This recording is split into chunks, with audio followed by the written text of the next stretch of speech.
pandemic. Even now, there have been proposals to extend this pandemic declaration another 2 years, and nothing's happening. In England, we call it a storm in a teacup. There's nothing happening here. But maybe something was intended. Now, if it wasn't intended, it's possible that all of that could have been some kind of test to see how people respond, to see how people react, to see how quickly it spreads, to see what the take-up of the vaccinations will be. And then, of course, us at Project Camelot and a number of other people who've been activists in this whole area trying to draw attention to all of this. Now we're all in a database. They know who's going to stand up and start talking about all this stuff. So it might have been an experiment, or it could have been a failed rollout of something. There's plenty of reason to believe that things are changing. This is the important thing. And those of you who've been following the work of David Icke, this is an important perspective here, because we support his work fully, in as much as he makes a beautiful presentation, and he starts off by saying, we are infinite consciousness. There are many ways to put this, but it's very hard to disagree with that. We're immortal, godlike beings who've long ago forgotten what our power was. The potential of consciousness is enormous. It's very important to realize that how powerful we are may be the single most important component in this whole picture that enables us to save the day. This may be what it's really all about. Admiral George Hoover, who died in 1998, he was in the Office of Naval Intelligence in the US Navy. He talked to researcher Bill Burns, the editor of UFO magazine, and Bill Burns described this conversation with George Hoover to George Norrie from Coast to Coast AM. And what Admiral George Hoover told Bill Burns was the biggest secret, according to what the American Navy had found out. Very, very interesting story. They were talking about the Roswell visitors, and Admiral George Hoover said that these visitors were us from the future. They were time travelers. They were extraterrestrials. Now, other researchers and whistleblowers have spoken about the same thing. And this is fascinating itself.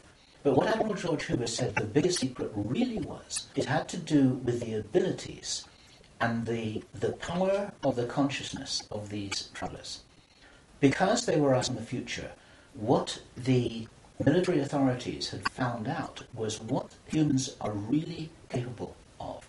And he said that this had been buttoned up really tight, because if we knew how powerful we really were, how powerful we really could be, then we would, in his own words, cause chaos around us, and this would never be permitted. We could rearrange the reality around us in the way that we wanted to, in a way that, if this is real, that the future humans have learnt how to do, which gives them access to these sorts of incredible abilities, such as time travelling.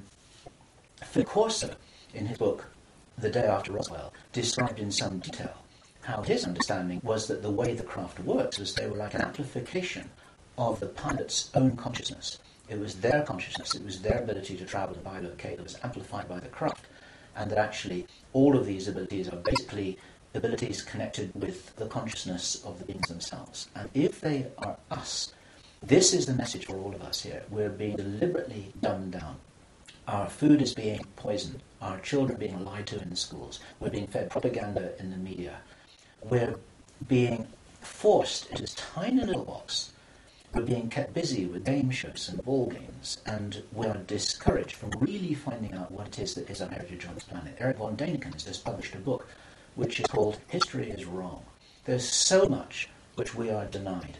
George Green describes that we are known as the useless eaters, this surplus population of billions of people, with a tiny number of people at the top of the heap who are dependent upon us to police each other and to laugh at each other and to stop each other from getting out of line, because we're encouraged to conform to how we're meant to be.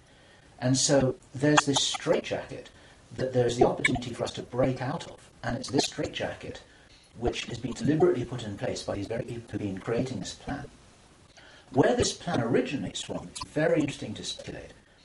Our source told us that this has been in place for a long time. He first heard about the Anglo-Saxon missions long ago as 1976. The Illuminati symbolism about the dawn of a new day has been going on for a long time.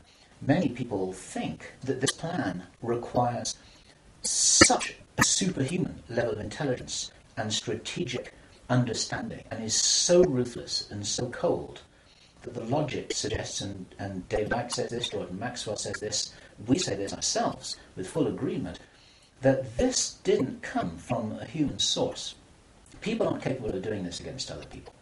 There's something else behind this. We have to think big. We have to think from the highest spiritual viewpoint that we possibly can do, that these people shouldn't be fought. What must happen is we just withdraw our consent from these things that are being done to us, from this plan that we're part of. And as I was saying just before, if you're in the military or in intelligence services, withdraw your consent from this, because these plans can't happen without it. There's something about the Illuminati and the way that they're operating that is very limited. They're using force, they're in a box, they're trying to counter what everybody I know is recognizing and referring to as a huge expansion of consciousness all over the world, an expansion of awareness. We get emails every day from people, often very young people, who are saying, I can really see what's happening in the world. Tell me what to do about this, but I'm ready. I'm ready to do something. I'm ready to do whatever it was that I came here for. I don't know what that is yet, but I know that we've got big problems. 20 years ago, people weren't saying that kind of thing. There's a huge rollout of some kind of expansion of consciousness. It's a morphic field that's growing enormously. And there's something that's changing. And my personal belief is that this is certainly being supported by benevolent non-human agencies, let me put it this way, who know about this kind of plan. They don't know whether it's going to happen or not, but they know that it's being planned. A lot of contactees, there's some channel information. You need to consider channel information extremely carefully. But there is channel information and there are contactee reports that all talk about scenarios like this and how we must be wary, how we must be careful, how we've got to guard against it, how we've got to insure against it, how we've got to be prepared for something like this. And it's entirely possible that this increase in consciousness is happening in direct response with this escalation of violent, forceful plans. It's like, as I've often said in my own presentations in the past,